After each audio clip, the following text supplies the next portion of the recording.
Welcome to Preventing Brand Slaughter, your go-to show for discovering authentic, leading-edge ways to drive employee retention, elevate customer experience, and dominate marketing and sales targets without unknowingly killing your own brand. Tune in to lighthearted, transparent conversations featuring today's leading industry experts and entrepreneurs, breaking down stories of screw-ups, successes, and nuggets of wisdom every business owner or leader should know at heart. Let's get this show started with your hosts, Eric Sims and John Juliano.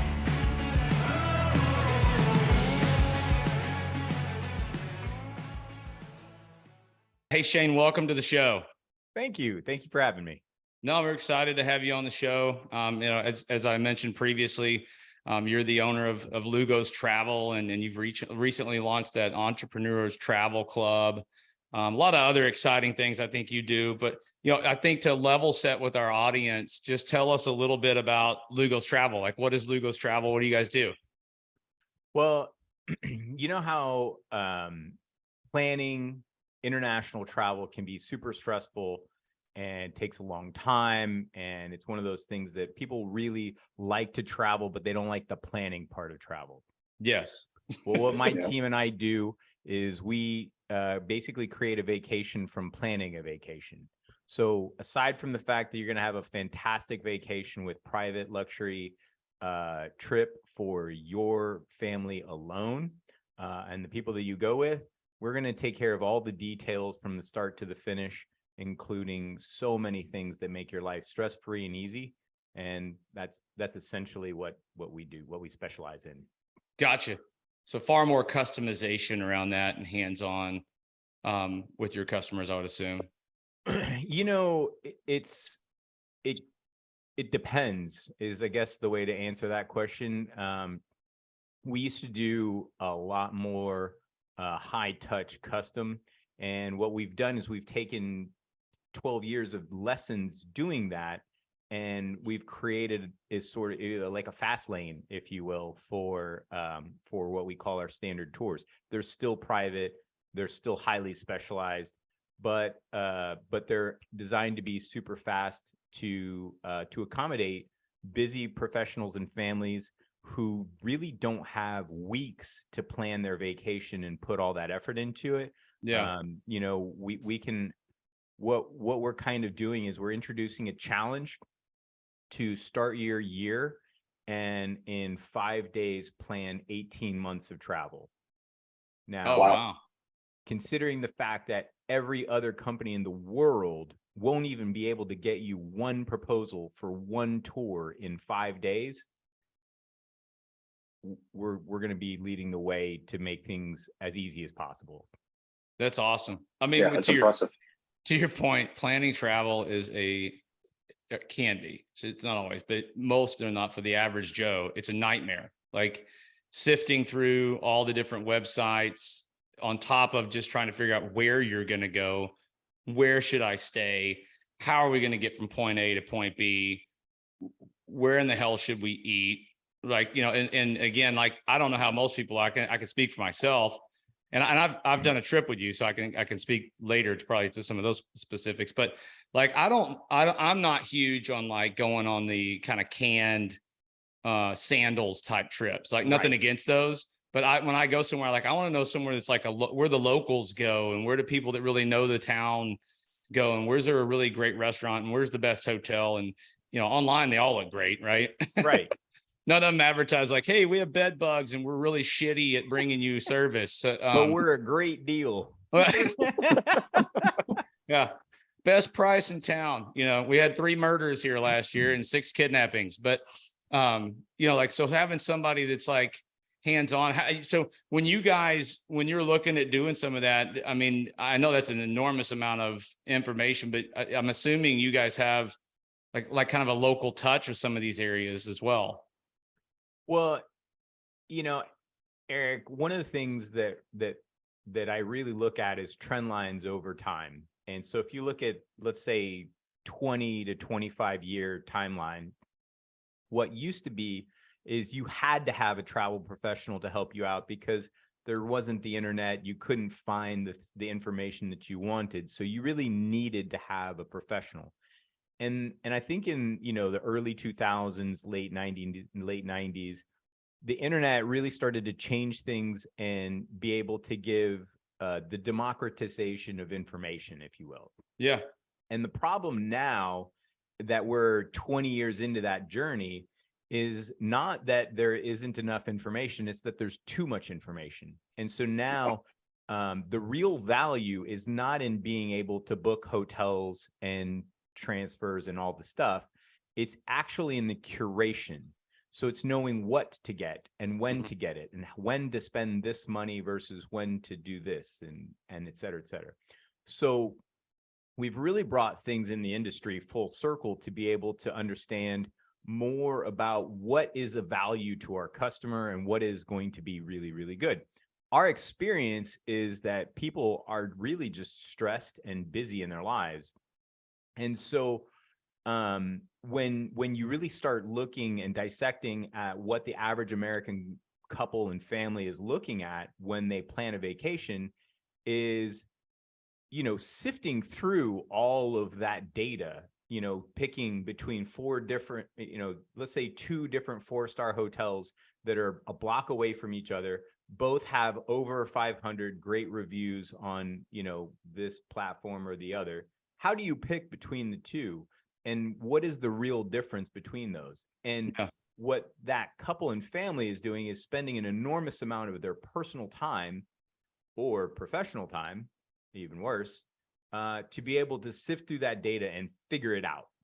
And ultimately, what we're looking at is that the average person, it's not that they don't have information, it's that they have too much information. Yeah. And so what we do is we kind of streamline that process to be able to make sure that you don't have to worry about that thing. My expectation is that, John and Eric are better experts at their lives than they are at travel. And so ultimately what you want is a great vacation. And if you really start to dissect that and you go into planning it yourself, is it really a vacation anymore? Are you going to surprise yourself with something you didn't know was going to happen? And worse, all that work that it took to do that really takes away from the experience and takes you away from what you're already an expert at. So what we wanted to do was create easy pathways for people to be able to have the vacation, but without having all the stress and the problems that come up. And, because ultimately the worst possible scenario that can happen is you plan it yourself, you go on your vacation, and then anything bad happens, train strike, whatever, who's on the clock? You are, right? And so ultimately now you're robbing yourself of the vacation that you planned because you're the one who has to fix it, and you have to fix it right then. Yeah. So it really is antithetical to the whole point of a vacation to plan it yourself, because ultimately you added a second job when what you were looking for was a vacation from your first job. And you added the stress of knowing that anything that can or may happen during that tour just became your extra other job, and it robs you of your time. Very well said, John. There's a ton to unpack there that's like so applicable in like everything that especially your team does with all the companies out there. So I'm going to shut up for a second because I know you probably picked up on everything you were saying and have a bunch of questions. Yeah, I just a comment. I mean, looking at it from that vantage point, typically you take your vacation. I have 2 small kids. I'm married, and planning a vacation is exciting in concept, right? But when you're actually going through the steps, it's exhausting. And by the time you get to the destination, you're completely shot from just the planning exercise, right? So really you're taking a vacation from planning the vacation that you need to take. So I can. That's exactly totally what we empathize. call our process. It's a vacation from planning a vacation. Yeah. It's like somebody recently asked me, what's your number one travel hack? What's your number one travel tip? I get that question all the time, right? And a lot of people in my position would say, it's blah, blah, blah, right? Mine is simple. Don't plan your own vacation. Have an expert plan it. You're just not going to get the same experience that you do for yourself that I would do for you. Yeah. You as a customer are inevitably going to be faced with a money choice. And most times you will take the cheaper of those two choices.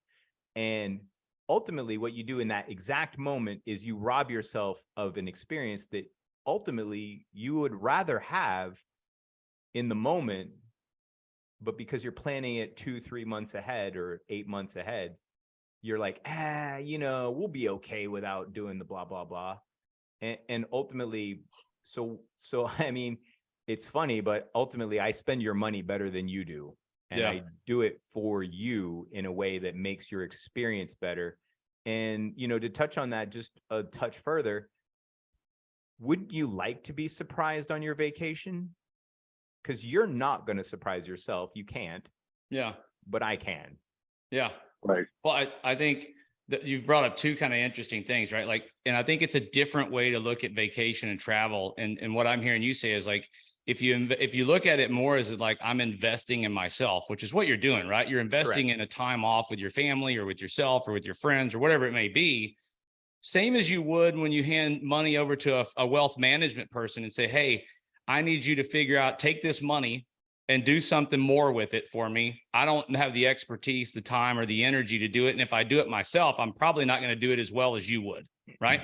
Yeah. So if you look at your travel that way, I mean, and I think you should, if you're looking, especially as a business person, because you're investing back in yourself for your own company or for your own venture or for your own family, it's a healthy way to look at it. A second point that you brought up that I think is across the board important to point out is that your industry is having the same struggle that a lot of businesses are, whether it's a retail business, a B2B business, or anything else, which is going back to, there was this predate where there was no internet, there was no information, and the salesperson or the customer service person held all the cards. And that was the power in that moment. In today's environment, there's too much information and too many choices, almost in every industry out there. You've just done a great job of pulling all that in and saying, my job is to now help you, show you what your best choices are. Right. And I think that's something that a lot of brands are struggling with right now, especially from a servicing side, is how do we get ourselves into a position to help people make educated decisions on what's best for them based off of what's out there. And so I think that's great. You guys have found a way to do that, and do that in a way that's, not only impacting your business, but, probably changing people's lives with the experiences they're getting to have. Cause they will. I mean, I know I would, if I planned a vacation, I'd do exactly what you just said. I'm going to look at prices. I'm eventually going to get frustrated and say, fuck it, and probably just start clicking buttons and doing, whatever, because I'm going to get so tired of looking at stuff. And then I've got to deal with the BS on the trip of like, oh, this didn't go right. Or I picked this restaurant, it actually sucked. Or, this wasn't what we thought it was, and now I've got to deal with it, versus having somebody that understands all that and plan it all out. So that's fantastic. I know with all this, you've launched that new Entrepreneur Travels Club in kind of collaboration with what you were already doing, or an expansion of what you're already doing. Can you share with us a little bit about what that is and how that works? So to further explain the company, we basically have three main verticals that deal with travel. So Lugos Travel, what we've essentially been speaking about thus far. And the main competitive advantage is that we have 66 tours in 19 countries that we can quote 24 hours a day, 7 days a week in 10 minutes. And in less than an hour or two, you can completely customize it, pay your deposit, and then you tell us when you want to go.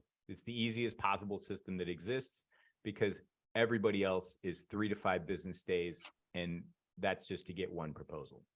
Yeah. So that's Lugos Travel. Our second thing is Travel to Give Back. And we wanted to introduce a social component combined with the fact that there's really a lot of use for everyday travel, things like hotels, flights, and rental cars that people can book themselves. They don't need a professional to go to Atlanta for the weekend for their friend's baby shower, right? They don't need that. But what we wanted to do is we wanted to provide that same solution that's super easy, just like Priceline, Expedia, Orbitz, all the same ones.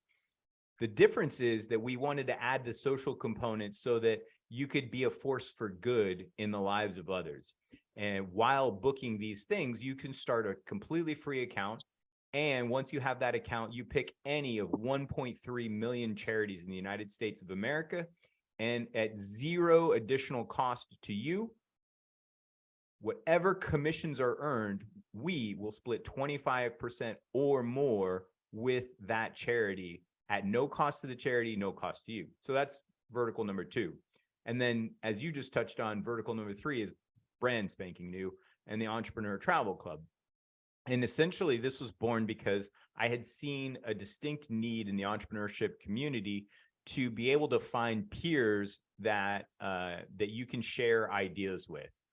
And it was my understanding that really a lot of people in business are really just one good connection or one good idea away from taking something that's like maybe at 80% and bringing it to 90 or 100%. Or taking an idea that maybe they didn't know how to implement it and making it go from 0 to 100. And so I realized that we have these fantastic communities of entrepreneurs who are willing to collaborate with each other and share ideas. And there's a lot of structures like masterminds to be able to put these people together. But inherently, the biggest problem that I saw was the know, like, and trust factor. And how do you overcome that? And the only way to overcome know, like, and trust is to get to know somebody. And the only way to get to know somebody is to spend time with them, is to get past that veneer, you know, of the suited person in front of you, and get to the real core of who they are. And I've found over years and years of doing this is that the fastest way to do that is to go on vacation together, because it takes people out of their element and it puts them into a new place where they really don't have those walls constructed around them that can protect them from themselves.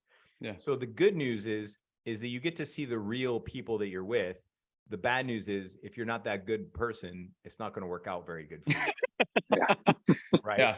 But Entrepreneur Travel Club is really, really simply a mastermind where we put entrepreneurs together on vacation with other entrepreneurs to be able to overcome the know, like, and trust factor in the shortest period of time, and also create better relationships and deal flow within your organization and outside of your organization. So that's kind of what we've been doing with that. That's awesome. Yeah, that's genius. Yeah, I love that. So is it this travel group, this entrepreneurial travel group, are there different groups within travel? So, you know, I come from this industry and I know I need X, Y, and Z. Can I book a trip with somebody who has those skill sets? Or is it just kind of a mixed bag of entrepreneurs talking and getting to know each other? Currently, we do 2 different types of tours. We do leisure tours, which are really simply just let's go have some fun. Yeah. You know, Eric, you were on one of those last year in Greece. The other kind really brings a different set of value, and that's where we do educational trips. So we do fun things as a group together, but there's one or more experts who are going to teach a very specific and narrow class. So this year, for example, we have a relationship expert that's going to help couples while on a tour of Madrid and Barcelona. On the other hand, we have a 4-panel of experts who are going to be giving a wealth building and asset protection class while on a tour in Northern Italy. So really, if you think about it, it's a mastermind in the fact that we're all together and we're going to have these times to chat and talk and go to dinner together and do all the things that we do in normal masterminds. But the difference is that we also have the added connection point of being able to share an experience. And ultimately, I really equate this to a lot like, setting a really good dinner table. If you set the dinner table the right way, the conversation happens naturally, everybody has a good time, and everything is good. And that's ultimately what we're trying to do with Entrepreneur Travel Club. Yeah. This is like, John, so like in my mind's eye, when he tells me about this, it's what like, it's like companies like Marcus Evans and some of these other, and then other masterminds and a lot of conventions really have tried to do, but they're not able to accomplish it. Because it just turns in like to another typical, like show up, everybody has drinks and walks around. It turns into like a garage sale every time. Like that's what it feels like. You're at a flea market or a garage sale. This is cool for a lot of different, one, because you get to go on a badass trip. Like let's not exclude the part where like you're going to kick ass places with cool people. True. But you're actually making like genuine connections. And I can testify this to a certain extent from our trip that we had last year. Like ours was not business focused. That was not the intent of that trip. It was a fun trip to go see a beautiful part of the world. But the guys and girls and couples that were on that trip with us we're all friends now. Like we all have, there's a chat thread that everybody's chiming in on all the time. There is almost like when you went to camp as a kid and you had these friends from camp after you went to camp together. It's like an adult version of that with professional benefits, right? Like is the way I look at it. Like there was a guy in the group that's a specialist at Airbnbs and things like that. I had some questions about doing stuff like that. Called Dan, had lunch. He downloaded a bunch of information on me to help me figure some stuff out and get started on that. Like now he's a trusted friend and advisor that I can call on, so that I don't have to sift through 90 other people and videos to figure out.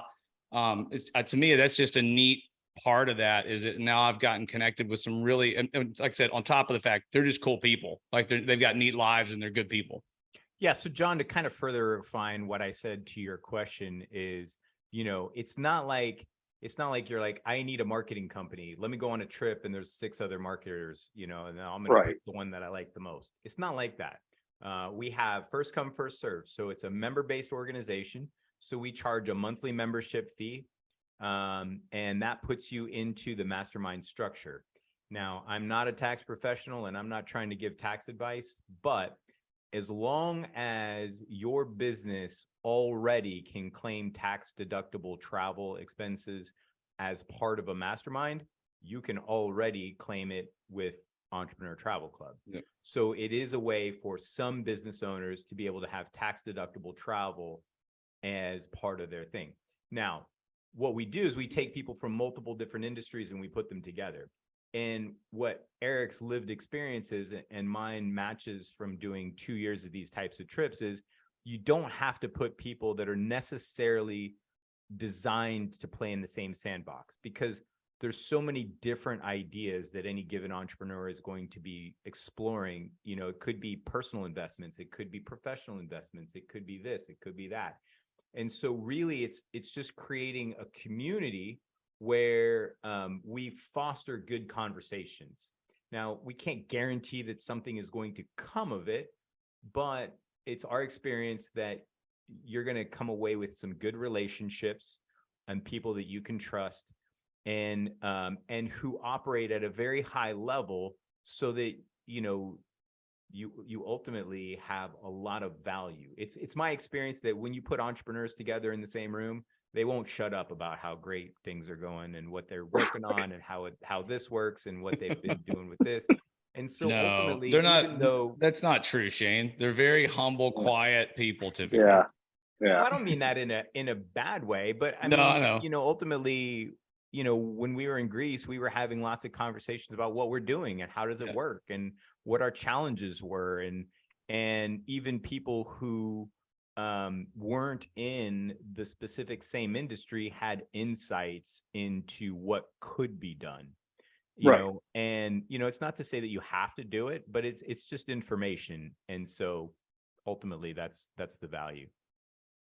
So it's kind of funny. I'm sorry to interrupt real quick, John, but I was like, John and I had a conversation today, and we've put some content out this week around creating what they call devotees, like as a company and as a customer expert. And you're like going down the list. Of like how you do that. Like the list is identify who your current ones are, which you did in your business. You looked at it and said like, who are successful for me? What's a successful, dedicated, devoted customer look like? You understood their needs, you personalize their experience, you provide customer service, you create a sense of community, and then you encourage referrals, right? Like that's the checklist of getting devoted customers and protecting your brand from brand slaughter. So anyway, sorry I interrupted you, John. I just was jumping in on that. No, I was going to say that's like conceptually, I mean, the entire thing, I'm in love with the way you just articulated that. I've been a part of two masterminds, right? I'm currently a part of one in New York, and I'm just looking at it, and you see the value of that trusted group, right? You create that camaraderie and that teamwork and that synergy, but it just gets furthered when you're traveling together to a new destination that's really nobody may have explored in the way that you're sharing, and just the value that's added in that alone, I just think is it's incredible. Ultimately entrepreneurs are going to try to get together. It could be at the Sheraton in Phoenix, or it could be in Right. Iceland, right? It's a question of choice. Like ultimately and maybe you can speak to this, John, but it's my lived experience from multiple different masterminds that most of them have a 4 meetings per year schedule.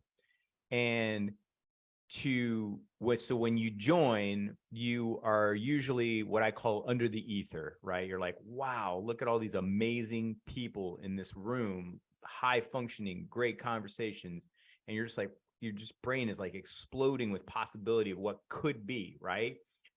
But the reality, once you join, is that the value you wish to extract, it could be sales, it could be connections, it could be ideas. There's some value that you want to extract at some point after your year is very difficult to get quickly. As a matter of fact, I suggest that it's actually impossible to get quickly. Yeah, I was going to say it's not to possible overcome quick. the know, like, and trust factor. You're going to need 3 of those 4 meetings just to get known by the group well enough that they're willing to have those conversations to begin with. And so I find that that's a problem for the mastermind, because ultimately they're not providing the value that they want to provide as fast as they wish to provide it, because now you have 1 meeting left to extract your value, or you're not going to join again. But on the other hand, so that robs the community of you if you don't join, and you don't get to explore the possibilities of what was the potential within the group, because you just barely scratched the surface of getting to know them as you were trying to extract your value. My supposition is this: you spend 8 days with a group, you're going to know intimately and quickly who is and isn't your tribe, who you can and can't trust, who you're willing to partner with, who you're willing to do business with. You get to see how they treat their spouse, how they treat the waiter. You get to see all kinds of things. How do they handle being tired because a group of them went and smoked cigars the night before until 2-3 o'clock in the morning? There's just all this contextual information that usually gets lost when you go to a meeting and have presentations all day long. Yeah. Right. And so we stripped away all of that stuff and we dig down on what's the really important thing. So by doing 1 group activity in each city that you have, and then having time for you to kind of spread off and do your own thing, you basically create a community memory, an individual memory, and then you put all of that together at dinner at night, and now you have a lot to talk about. And that conversation typically furthers like a boulder going down the hill. And next thing you know, you're talking about this acquisition you're looking to make, and investment that you want to look at and stuff like that. And that is kind of the sexy secret about what I'm doing. Yeah. Yeah, that's totally unique to the mastermind industry, in my opinion. I saw it as a niche. Yeah. Yeah. I think it's I mean, I've been involved with both, like John was saying, he has too. And you've got it figured out, because the challenge is that. And if you look at what you end up spending over the course of 4 or 5 meetings to go somewhere, join the mastermind, travel there, be there, pay for that, time away from your business, time away from everything else. I know that for me, I will hands down take 10 days in Greece over 4 trips to a hotel somewhere, for numerous reasons, not just for the trip to Greece, but like I get to go somewhere cool. I get to your point, I get to have like a really great interaction with people and actually get to know people, which is the point of the other thing. Right. But it's done in a way that like, hey, Now we genuinely know each other. And I think the way you kind of curate people and curate the situations to put them in, that they, although they're planned, they feel very organic, right? In the way that they happen, because they do happen that way. Like you're putting people together, but they develop their relationships organically. It's not Sure. falsely done. You're not shoving people into each other and saying, you guys have to do business together.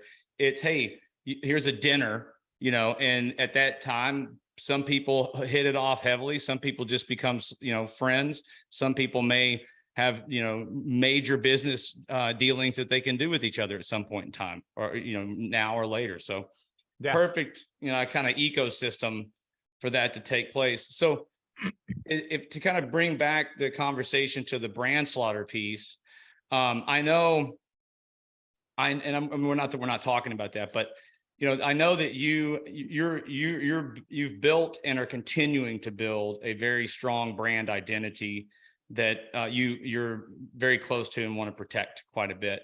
Sure. Are there any things that you would say like are very high on your list as you look at anything you're adding? Because you just added Entrepreneur Travel Club as an example, right? So there's lots of things you could add into your business, right? But not all of those are going to be profitable. More importantly, and not all of those are going to be brand representative of who you are and what you want to do. How do you evaluate that process and make a decision that says, this is for us? This is something that Lugos Travel needs to not only launch, but support and grow? That's such a great question. I'm the type of person that innovates and innovates and innovates. And so the reality is that I could innovate ad infinitum and I have over, over more than a decade. I didn't come into my business with any pre-experience in the travel industry. And so I didn't have any of the habits that they had. I didn't have any of the presuppositions of how to run. And our company runs 100% differently than every other travel company. And I think that's in a good way, but I would let other people be the judge of that. Ultimately, what I looked at was I could innovate all day, but is that necessarily really important? And am I adding value to the client? I'll give you a great example. So like one of the things that we offer as an option now is a photography package. And, Eric, this is just happens to be that you took advantage of this, right? And so, one of the things that pissed me off was that all the vacation photography that I saw was just terrible. It's always a selfie, or it's like you hand your camera to somebody and you play what I call is the hoping game, right? Right. You hope that they frame it. You hope that they focus it. You hope they don't steal it. There's a lot of hoping, but no matter what you get is you and your significant other arm in arm with like some cool thing like over here.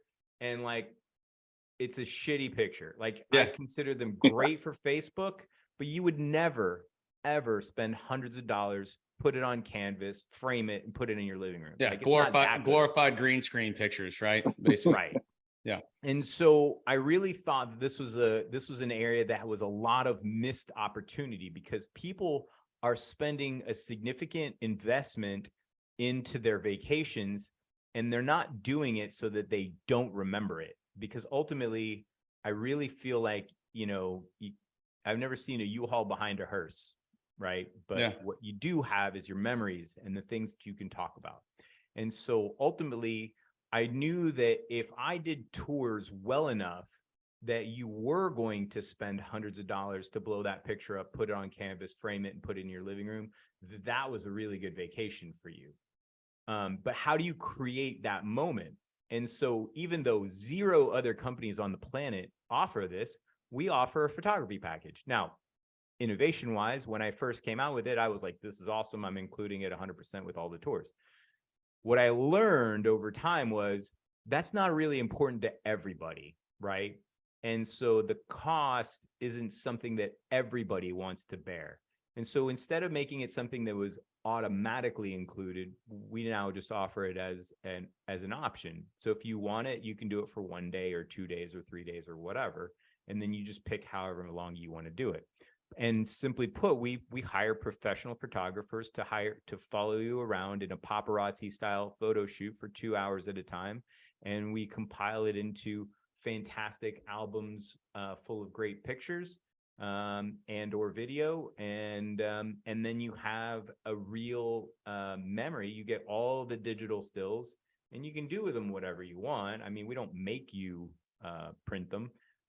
But that's just one example of how we've innovated to be able to create a better product. And then over time, learned how to integrate that innovation in a way that made more sense to all clients as opposed to just the ones that, we were doing. Yeah. I mean, from as a client referral guy, like I always put my sales hat on. I'm just thinking, what an awesome thing for the customer. And what an incredible way to spread the gospel as it would be about what you guys are able to do. Because now people that they are friends with can see these amazing pictures of where they went. They're not, they're not shitty selfies. They're really great pics. So it's an accurate depiction of their experience. I think more accurate because you're right. Photography is not easy to capture, especially when you're somewhere really pretty. I mean, I know for me, whenever I want to hold my phone up and take a picture, I look at it, I'm like, that doesn't look anything like it doesn't hold a card to what I'm looking at. Right. And then trying to get yourself into that. So I think that's brilliant in listening to your customer and understanding your customer and understanding the value that you're bringing to them and how that in turn brings, not only creates more value for them, but creates more value that will attract other customers to you. Yeah, I completely agree. We had, like, as an example of that service, we had a client celebrating their 50th anniversary, and I'm pulling it up right now because I can share my screen and show this picture. This is the most indicative picture of like how this product actually looks, and like what does it mean to actually have this? And I'm going to see if I can share this real quick. Here we go. You should be able to see this. And what struck me about it was they weren't posing for this picture. They were just enjoying a beautiful day at a nice park. I assume you guys can see that, right? Yeah. Oh yeah. No, yeah. It's cool. Yeah. And so what struck me was, like, just imagine handing your camera to somebody and saying, hey, take a picture of my wife, but walk around the lake first and get the fountain in focus and get it all like framed up, right. Like it's absurd. It would never in a billion years happen. But that memory is, that's a core memory from their 50th anniversary. And, sure enough, they're going on another trip here in September to a different area. That's awesome. So, yeah, I think it's incredible. I mean, the photography element just enhances your brand, right? It just further prevents brand slaughter. Well, and that's just one thing. We do the custom daily amenities package. We've done a lot of different things to streamline not only the process of buying travel, but the actual end result. Yeah. So you've talked to numerous entrepreneurs and individuals throughout the years that you've been doing this. Can you share a quick story of, the worst case of brand slaughter that you've heard from an entrepreneur or from an individual that has come to you in the travel industry? In the travel industry, there's really a lot of, I don't want to be disparaging of other people, but ultimately it's a question of the way that the system was set up. When the system, like I said, 25, 30 years ago, travel agents were your gatekeepers. And ultimately, most travel agents, like 99% of them, get paid based on a commission-based structure. So their value proposition to the end customer is, hey, use my services. It will cost you nothing. We'll book all your stuff and you'll have a great trip, right? And I think most customers would say, that sounds great. I don't have to pay you. Like, you just get paid by me doing the bookings. Super, I'm in, right? When I first started the company, I did not take that tack at all. I really saw myself as a trusted advisor, a lot like your financial advisor, your attorney, your CPA. Ultimately, I didn't want to work for the companies that were paying me the better commission. because I couldn't guarantee that they were giving a better product. They were just paying me more. And so I had a very frank conversations with my customers up front and said, hey, listen, like if I work for commission, what are the chances I show you the best tour for you? Or am I going to show you the best tour for me? And that is how the system really exists, right? And so from that tree, it's impossible to get good fruit. And so the brand slaughter that I see is just not treating yourself like a trusted advisor or a trusted professional. It's, you know, and ultimately I have to make this distinction. Lugos Travel is not a travel agent. We are a tour operator. And the very distinct difference is that a travel agent is a go-between between clients and tour operators. We are the tour operator. We actually build, tour operators build the tours. They get the guides, they contract with the hotels, they do all the work parts of the deal. And then the only difference is that us as a tour operator, we never sell through travel agents. We sell directly to the consumer because we feel like we're having an honest conversation. We don't need a go-between, right? That would be, you know, what I would say is one of the major differences in this industry is you think you're hiring somebody for you, and ultimately you're hiring somebody who's out for themselves. And I really thought that was a missed opportunity because I want you to have your best tour, not what pays me the best. I think most people think that, right? Like they think that that's how it works, but to actually hear that that's how it works kind of opens your eyes a little bit more to, you know, do you trust the person that you're speaking with and that you're working with? Does this person have my best interests at heart, or are they just looking to fill their pocketbook, right? Yeah. And how do you know unless you ask those questions? You know, right. You don't. And you know, so you're all excited, like, oh, we're going to take this great trip. But, you know, like you're not even going to be presented the best option for you. You're going to be presented the best commission paying option for them. Yeah. And so ultimately, you know, yeah, you didn't have to do anything to get it.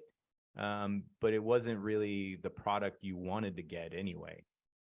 Yeah, I think the industry as a whole that you're speaking about is very similar to the industry that Eric and I play in, where it's very outdated, and antiquated, and you know they're not really progressing with the times. So, yeah, it's great to hear that there's someone, you know, inside of your industry that's disrupting it, similar to what we're trying to do. So, yeah, that's awesome. Yeah. I think it's funny. I had and you've met Peyton, my daughter, but I was having a conversation with her the other day about business. Right. And I said, because she was working with some stuff for me. And I said, if you understand where someone makes their money, you'll understand what their motivation is and what their motives are. And I think that's what you just talked about is that, you know, like when you look at that and say like, okay, if you're working for these guys, your motives and your motivation are over here, and people understanding that. So I think that's a great customer tip for people is when you're looking into anything, especially when you're looking into travel and things like that, is this going to be your advocate, your partner, or are they someone else's? And to investigate, how do they make their money? If they're making their money somewhere else, where's their loyalty to you? And that's not a bad thing. I'm not downplaying any of that. I'm just saying as an educated consumer, that's an extreme value add to say, okay, now I understand Shane's my guy. He's not Hilton's guy. He's my guy. He's going to make sure I have a good trip. I'm his customer. He's my guy, right? Or his company is my, you know, or my representation. So just like I would, again, if I was doing wealth management, I don't want someone who doesn't have a fiduciary responsibility back to me. Right. True. So that's fantastic. I think the way you're looking at it, you know, and again, there's so much gold in what you talk about. Like I could sit back and I'm not just saying that because you're a buddy of mine. Like we've gotten to know each other through masterminds and travel and other stuff. But I when I hear you talk and it just comes, some of it comes from experience and some of it comes naturally, but there's an enormous amount of gold in how you look at your business and customers that people could sift from and just say, hey, it's applicable in any business. It may look different in another industry, but the idea of that, like listening to a customer, understanding their motivations, servicing them personally, giving them a great experience, creating different and additional scenarios that not only enhance their experience, but create revenue for you. That's all stuff that you read about in books, and you're doing all that stuff, right? Like, it's really cool to hear of a businessman that's like, open about sharing that, but it's got that going on and got new adventures going on with it. To piggyback on that, I'd say the greatest way to prevent brand slaughter is to question everything and really look at it just like, this is the way it's been done, but is that really the way it has to be done? Or is there a way that it could be done better? And we're living in a really cool time that has all these really interesting tools that are available. No other company in the world is able, the process is everything, right? You want to go to, let's say you want to go to Costa Rica, right? Well, every other agent in the world, 100%, that does what we do is going to entail a 30-minute to an hour and a half conversation with somebody. That's time, effort, energy. Then 3 to 5 business days later, they'll get you one proposal. You make one change, dates, hotel, tour time, anything, one change.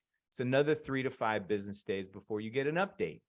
And what you get is a process that is 2 to 3 weeks to close your vacation deal. When you really start thinking about it, you and your wife did not call that travel professional the day you said we want to go to Costa Rica. You kicked that can down the road for like a month or two before you were like, yeah, we should probably do this. The flights are getting really expensive. The hotels are probably getting booked up. Let's do this. So, right. So then the process is 2 to 3 weeks, right? And I was like, this is absurd. We have all these excellent automations that exist, and we have a way that we can extract information much, much faster and predictably. So, why not have 100% of the information you need in 10 minutes? And, I'll do you one better. Oh, you want to go to Costa Rica, but you don't exactly know what you want to do. Well, you can pull 4 proposals from our system in 10 minutes at 0 cost to you. You didn't have to have any minutes spent on a phone call. And now you have 100% of the information you need to make the call on what you're going to do, how long you're going to be gone, what you're going to spend. And then you can literally pick all your options. It's literally the easiest thing. And I'm not going to lie, that was 2 years of us working to be able to convince every partner down the line that we work with, every single piece and part, and pick it apart. And what can we do and how can we do it? Yeah. So that now what we can do is provide our customers with a absolutely excellent experience from start to finish. But that's not even the goal. The goal is to have an excellent vacation. And that just comes naturally as an extension of what we do. Fantastic. I don't want to add anything to that. I think that I'm hemmed up the conversation perfectly. Right. Yeah. So Yeah. I may invite you back on to close every podcast, Shane, and just, be the closer. Yeah. Hem things up, but fantastic convo, man. We appreciate having you on the show. Love hearing about Lugos Travel. So last thing before we go, if people want to get in touch with you, which is a big deal, how did they find Lugos Travel and how do they find Shane Mahoney? So because we have so many disparate companies between Travel to Give Back, Entrepreneur Travel Club, and Lugos Travel, I really think the easiest way is ShaneMahoney360.com. So ShaneMahoney360.com. Shane is SHANE. Mahoney is like MA Honey, and 360.com. Mahoney. I'm going to start calling you that. Shane Mahoney. I know. Mahoney. It's unfortunate. That's cool, man. Well, it's a pleasure to have you on. We appreciate having you, man, and wish you all the future success. So glad the success you've had so far. Love to have you back on the show again one day, and you can talk to us more about how Entrepreneur Travel Club has has gone, and probably 2 or 3 new projects you've launched in addition to that. So, John, any last parting words? No, it's great. Great conversation. Great information, great insight. Best of luck with the Entrepreneurial Club. I think it's going to be a smash hit. So great job. Yeah, we're really excited to see that happening. We're getting members to sign up right now, and we've got 9 different tours set up between now and the end of the year. So nobody has to be a member of Entrepreneur Travel Club to try one of the trips. It just gets you a better discount if you are a member. So there you go. Awesome. That's awesome. Shane Mahoney, Lugos Travel. Thanks, man. If you like what you're hearing from Shane, check him out, contact him. I highly recommend it. We'll talk to you soon. Thanks for tuning into another episode of Preventing Brand Slaughter. Hey, welcome to the after show for Preventing Brand Slaughter. I'm your host, Eric Sims, with my also host, John Juliano. John, that was a great show. Shane was pretty awesome, dude. Like I know the guy, but I always love hearing him articulate himself around what he does and why he does it and how he does it. So what were your thoughts? Yeah, he did a fantastic job articulating the differentiator between him and the rest of the industry, right? Yeah. I think all of us can have a horror story of planning a trip and going through vacations, whether it be flight delays or hotel cancellations or whatever it may be. And this grandiose trip that you had in your mind ends up turning into a Chevy Chase movie production. Yeah. It was fantastic. Just the way that he kind of peeled back the curtain of what the industry really is, talking about commissions and travel agents who are really looking out for their best interests as opposed to the consumer. Yeah. There was just a ton to unpack. It's not even intentional. Like you just follow the money, No. right? Like it's not their fault. Like they're not I mean, I'm sure there's always unethical and ethical people in every industry. It's not that they're unethical. They're just incentivized and motivated a certain way. And most people don't know that. I didn't know that until I met Shane. I was like, I thought travel agents, I mean, I never asked the question. I knew I wasn't paying them, but I never asked the question, well, then who the hell is, right? Yeah. And it was interesting to me, to do that. And then being that I've been on one of his trips now, like I'm not a big travel guy, because so much about travel pisses me off, right? Like I can't stand the Airbuses now that you get on, like you get on a goddamn airplane and it's like you're on a public transportation bus, you get there and wherever you're at, you've got to get from like point A to point B. You don't always think about when you're traveling, especially internationally, like, okay, even if my flight's nice, how am I getting from the airport to the resort hotel next town, whatever it is? And I mean, like his stuff was hemmed up where everything we did was great. Like it wasn't perfect because nothing ever is, because there's always stuff that happens, but I didn't have to deal with it.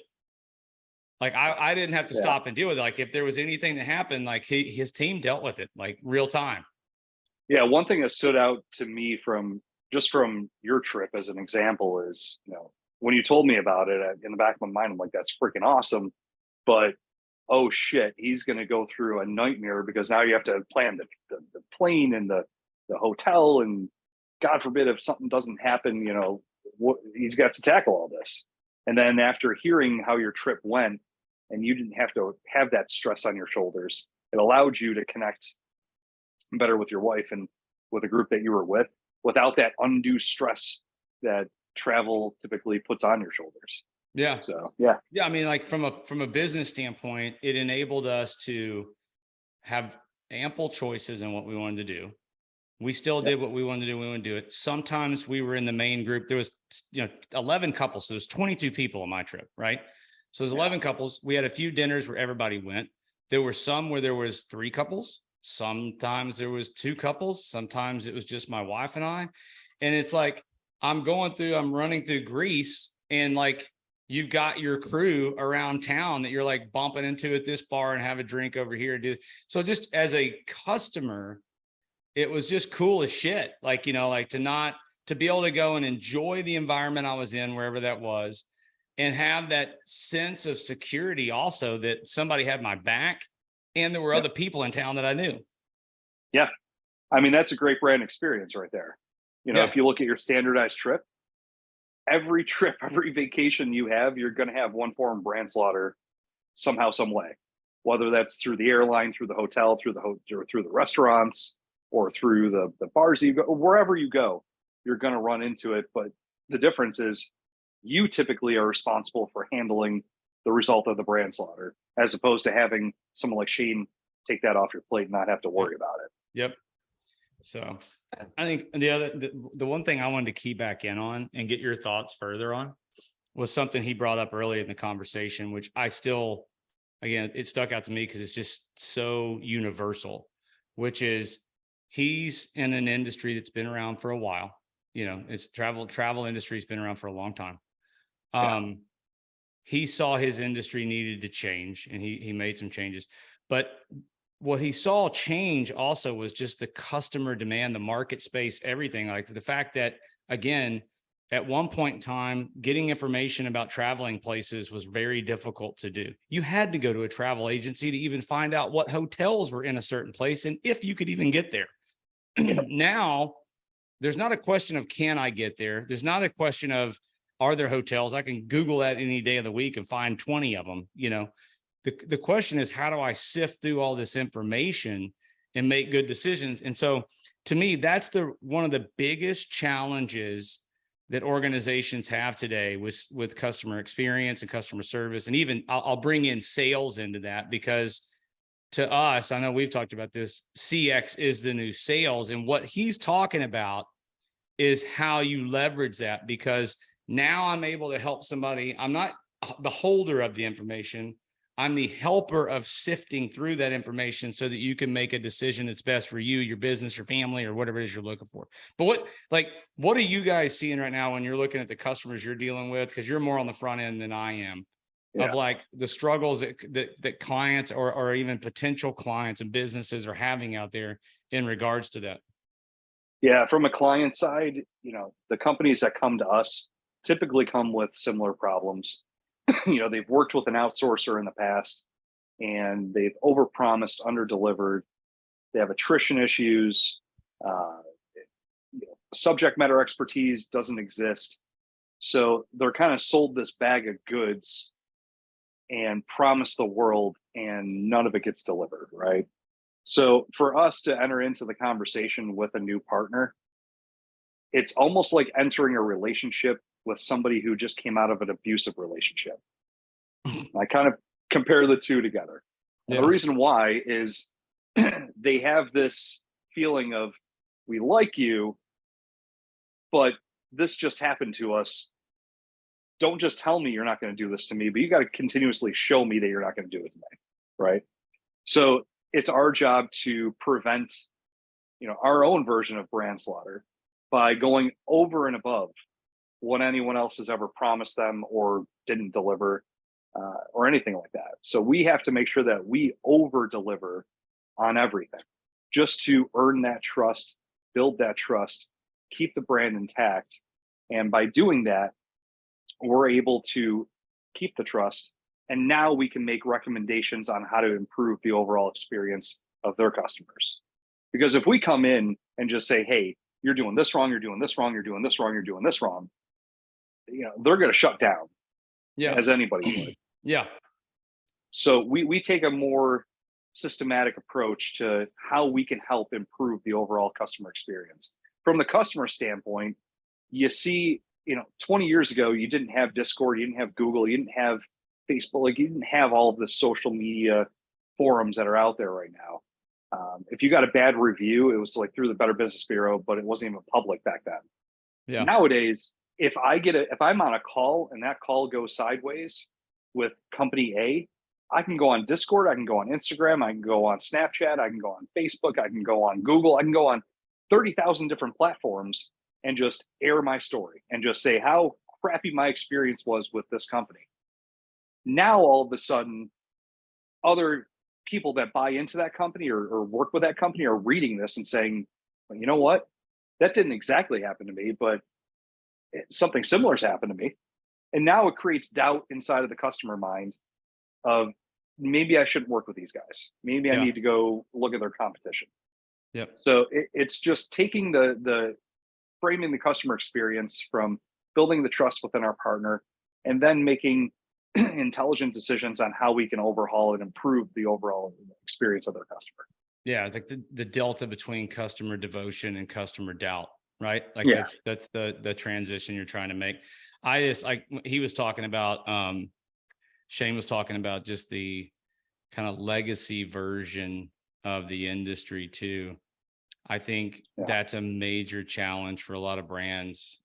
I mean, in our industry, it's massive, but even in every industry, it still goes back to a lot of stuff like you don't like, and I go back to brand slaughter. Like brand slaughter is we're doing something that we don't even realize is murdering our brand, right? Like we're killing our brand.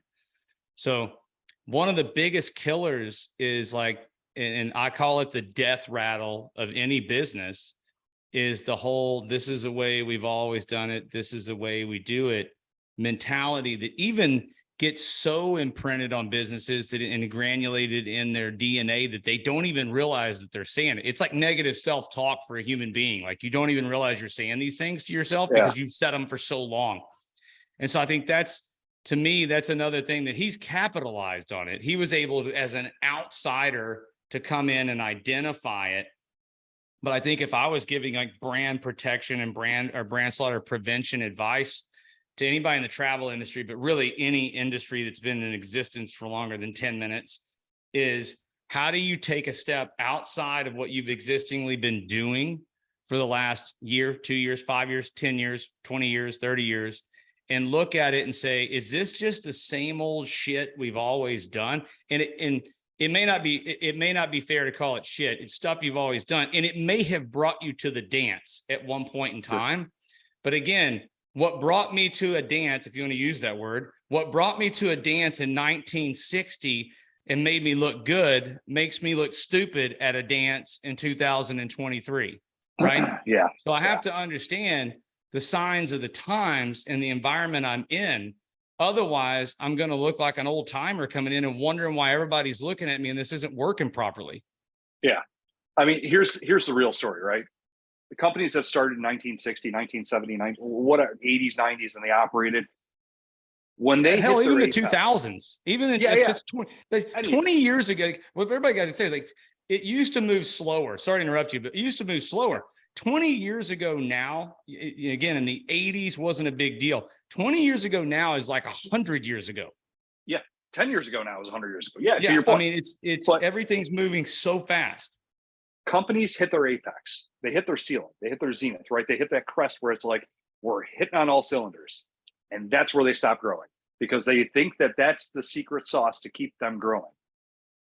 That's the challenge. And that's the downfall that I see in most organizations is, well, when we did this, we were killing it. We had X amount revenue and X amount in this and X amount in that. Well, you were doing the right thing for the right time, right? So if you want to be successful, you pay attention to really one thing, and that's the customer and the voice of the customer. What is the customer telling you? Is the customer telling you you're doing the right thing? If they are, then keep doing that. If they're telling you you're not doing the right thing, meaning that they're leaving your organization, they're putting out negative reviews, they're going to the competition, they're spending less money, you don't attribute it to the economy because that doesn't mean crap. At the end of the day, the economy is not an indicator of a company's success. Because if you're putting out a good enough service or product, people will find a way to spend that damn money. Yep. Look at coffee like Starbucks. You could be 2008, Starbucks was still growing. And that was a really bad time for the economy. Don't use outside influences that you have no control over to say, well, that's why we failed. Yep. It's because of X, Y, and Z. It has nothing to do with it. It has everything to do with your failure to evolve with the time and listen to the customer and have them be your CFO, your CEO, your chairman of the board. That's who you need to listen to. Yep. If you're not, you are in the wrong business. You should even be in business, in my opinion. Yeah. It's listening to the people that are devoted to your brand, so you understand what those people are enjoying, and listening to the customers that aren't happy. And to your point with Starbucks, creating brand addicts, where like they are so consumed by what you do that they don't care that the economy's bad, or there's a recession, or there's a world war, world hunger, COVID, whatever the next thing is that they throw at everybody saying it's the end of the world, Jesus is coming back, whatever it may be, right? Like there's always been some kind of impending event. People are still buying MacBooks. People are still buying Apple. They're still going to Starbucks. They're still loyal to that brand. That cup of coffee is even more expensive than it used to be. Exactly. But that brand is listening to the customer. Yeah. Right. That brand is always listening to the customer. And you could say, you could insert name here, right? But that brand that keeps growing even through economic downturns, they're not growing because they have a better product or a better service. They're growing because they're listening to the customer. The customer is telling them, we want more of this and less of this, and they're actually doing something to change it. And that's where I see most organizations failing, is they've lost touch with, who got there, who brought them to the dance. And the customer did. And if you listen to the customer, you can't listen to what the customer said 20 years ago. You've got to listen to what the customer said 15 minutes ago and say, all right, are we operating like this, or is it time to evolve and change again? The answer is typically yes. And if you're growth minded, when you were bringing that up about like they got to the pinnacle of where they were at, and that became their new comfort zone. It's just like organizations are just like human beings in a lot of ways. A human being will never grow out of a comfort zone. And there's two things in life. Either you're moving forward or you're moving backwards as a human being or a business. There's no static, right? So if I know that my comfort zone is not a place of growth, and that if I'm not growing, I'm shrinking, then if I'm in my comfort zone, I'm actually shrinking. That's right. So as a business, I've always have to be pushing myself into a place of uncomfortability, or unfamiliarity is probably a better way to put it. Places that I'm unfamiliar, to expand our capacity as an organization to continue that growth pattern. Otherwise, you're dying. You may not know you're dying yet, but that's brand slaughter. You're sitting in a place of comfort on top of your mountain, holding that fort, killing your own brand. Yeah, thinking about all this makes me reflect back on a really cool speech that I heard. Walt Disney put it out. Vince McMahon actually put it out too. And it's really short and simple, but it makes you really think. It's iterate faster than your competition can replicate. Right? Yeah. So if you always just stay ahead, you're always staying ahead of what the customer's thoughts are. You're in such a deep lockstep and synergy with your customer that you can get to the point where you know where your customer is going to be thinking, or what they're going to think, and what their next move is. That's how you grow your company. That's how you grow the business. And that's how you change the industry, because there's far too few organizations who do that. They're so bottom line driven that they make decisions based off of that $1 or that one number at the bottom. But what they don't understand is what makes up that number is the decisions that have been made that are turning customers away from that brand. Yeah. I mean, Vince McMahon's, WWE is a great example of someone who knows their, as he calls his universe, his people. Like that brand understands it. But inside of that, if you understand that, they're so committed to innovation that they fail a lot. They fail a lot. Because they understand if they aren't trying to evolve and push the limits, it's going to fail anyway. So you can either take small failures and learn from those to create big successes, or you can take no small failures and have a big failure. Right. Because you're not having any successes. So good stuff, man. Well, like I said, I enjoyed the show with Shane. He's good dude, great business, great offering, great mind. I'm glad he got to share that today. Good talk here with this stuff too. So, hey, if we'd love to know your thoughts on the show, chime those in, leave those in below, give us feedback. We'd love to know if there's anything you'd like to hear us talk about or discuss or point out or shut the hell up about. Maybe we'll listen to you, maybe we won't. But we do appreciate you joining us and listening to the show, and hopefully you take something out of it. We'll talk to you at the next show, next week. Next time, same place, and we wish you the best. That's all for this episode of Preventing Brand Slaughter. We do wish you limitless business success as you perfect new ways of protecting your brand through stellar employee retention, killer customer experience, and unprecedented sales and marketing. Get more valuable advice on brand slaughter prevention that helps you avoid messing up your brand by listening to more exciting discussions at lec4u.com. That's LEC4YOU.com. Never miss another episode, and be sure to get your business-savvy friends to listen as well. We hope to see you on the next one. Thank you for listening.